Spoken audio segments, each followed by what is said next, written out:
اس کا جو سیشن یہ والا ہوا ہے یہ بڑا امپورٹنٹ تھا کہ ایون کے پی ایم جو ہیں پاکستان وہ اس وقت سیلاب کی حالت میں ملک ہے، تباہی ہو رہی ہے، اس کے باوجود بھی وہ جا کے وہ سیشن انہوں نے اٹینڈ کیا اور اس کے پارٹیسپیشن کی. It's very much important. تو ابھی اس میں جو اس سیشنز کی ابھی تک جو کوریج آ چکی ہے، جو جنرل میڈیا میں ہم لوگ جیسے اناڑی جو اسٹڈی کر رہے ہوتے ہیں، تو اس میں یہ اخذ کیا جا رہا ہے کہ جی ایک ورلڈ لیول پہ ایک نئے چودھری نے اپنا اعلان کیا ہے کہ جی میں بھی ہوں چودھری جی اس میں. تو اس کو آپ کیونکہ اس کو آئی آر کو ذرا ڈفرینٹ اینگل سے دیکھ رہے ہوں گے، ورلڈ لیول پہ دیکھ رہے ہوں گے، تو ایسا کوئی سین ہے کہ ایک اور چودھری نے پراپر اناؤنسمنٹ کر دی ہے کہ جی آئی ایم ان دی. دیکھیں پھر آپ کو کئی چودھریوں کو ذکر کرنا ہوگا. اگر آپ شنگھائی کوآپریشن آرگنائزیشن کو دیکھیں تو اس میں دنیا کے دو میجر اسٹیک ہولڈرز چائنیز اور رشین ڈومیننٹ پوزیشن. بیبی بھی ان دو کا ہی ہے. یہ آپ نے چونکہ 2001 کا ریفرنس دیا، اب آپ ذرا ہسٹوریکل ریکارڈ کو دیکھیں. 2001 میں Pakistan was fighting a war against terrorism by siding with the Americans. ہم ان کے اس کیمپین کا حصہ تھے. بیئر ان مائنڈ کہ 2001 میں امریکنس نے افغانستان کو انویڈ یا نیوٹرلائز کرنے کی کوشش کی، اینڈ ہسٹری کی ایک ایسی جنگ جس میں انتہائی ہیوی کاسٹ انہوں نے پے کی، اور ابھی گزشتہ دنوں میں دے لیفٹ افغانستان. تو آپ اسے اندازہ لگا سکتے ہیں کہ پاکستان اس وقت اس پوزیشن میں نہیں تھا کہ وہ ایک پرماننٹ ممبر کے طور پہ شنگھائی کوآپریشن آرگنائزیشن کے ساتھ اس طریقے سے چل سکے. ہمارا ٹلٹ کہیں اور تھا، اور ان ٹرن ہمیں بہت کچھ آفر بھی کیا جا رہا تھا جس کا آڈٹ ہونا باقی ہے ابھی. کہ ہمیں کیا ملا، ڈڈ وی گیٹ پینٹس اور we had much we were given.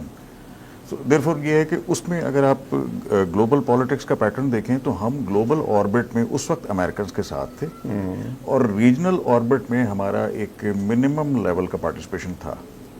Definitely ہمارا رجحان رشینس کی جانب نہیں تھا، keeping in view the history of Afghan conflict.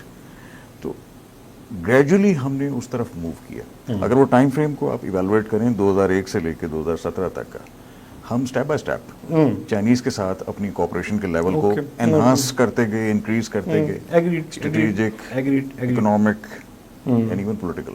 ٹھیک ہے. سو یہ ایک بتدریج ایک ڈیولپمنٹ ہے جس میں ہم گئے ہیں. یہاں پہ میں آپ کو ریمائنڈ کرانے کی کوشش کروں گا، ایک definitely you will be aware, European Union کا جو کانسیپٹ ہے یہ ارنسٹ ہاس کا ایک تھیوری یا تھاٹ تھا، اور اس کا central theme which was running through the whole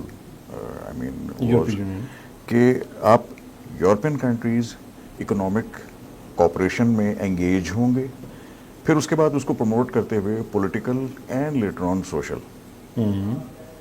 اب آپ دیکھتے ہیں کہ آپ یورپی یونین میں انٹر ہوتے ہیں، آپ کسی ایک ملک سے انٹر ہوں تو you can visit the whole of the Europe. There was a Euro Parliament and Euro dollar and Euro army, and again now amazingly اب یورپ اگین امریکن پیٹرونیج سے کسی حد تک نکلنے کے بعد ایک بار پھر اپنے آپ کو یونائٹ کرنے کی کوشش کر رہا ہے. They are spending much on their defense budgets, and recently they have announced کہ there might be a war with the Russians on the European integrity by siding with the Ukrainians.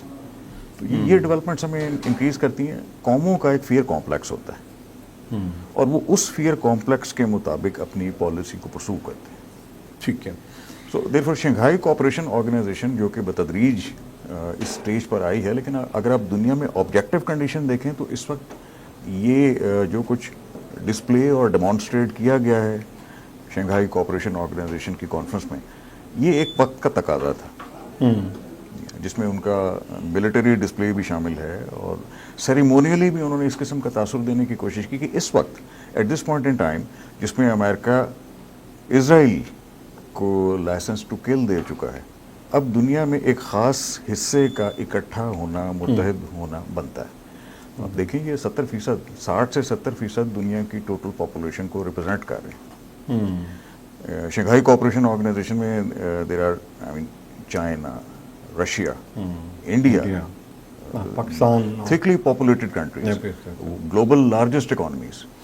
تو اس میں ابھی یہ جو اتنی پاورفل یہ community بنتی جا رہی ہے، آرگنائزیشن بنتی جا رہی ہے، تو آپ اس کو ابھی جو باقی ہے، نیٹو ہے یا یورپین یونین ہے یا برکس ہے، ان کے لیے کچھ الارمنگ سچویشن تو نہیں کریٹ ہو رہی؟ ایکچولی ماڈل جو انہوں نے فالو کرنے کی کوشش کی ہے وہ یورپین یونین کا ماڈل ہے، لیکن امیزنگ چیز یہ ہے کہ اتنے طاقتور ملک اور ہر لحاظ سے پوٹینشیل کنٹریز جو اس وقت اکٹھے ہوئے ہیں، یہ اگر گریجولی ٹرانسفارم ہوتا ہے in the face of American opposition تو یقینی طور پہ یہ یورپین یونین سے کہیں آگے نکل جائے گا.